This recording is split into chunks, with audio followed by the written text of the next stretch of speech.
Je m'appelle Marcel Martel et je suis membre du département d'histoire depuis 1998.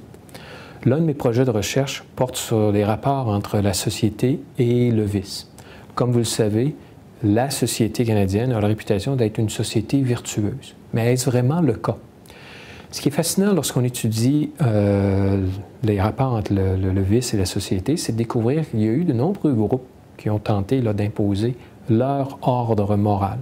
Qui sont ces groupes? Je vous donne une courte liste.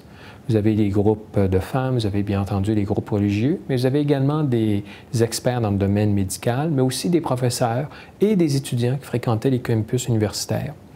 Ces gens-là ont ciblé des comportements précis, tels que la consommation d'alcool, les rapports avec une prostituée, se livrer à des jeux du hasard ou encore fumer un joint, fumer de la marijuana.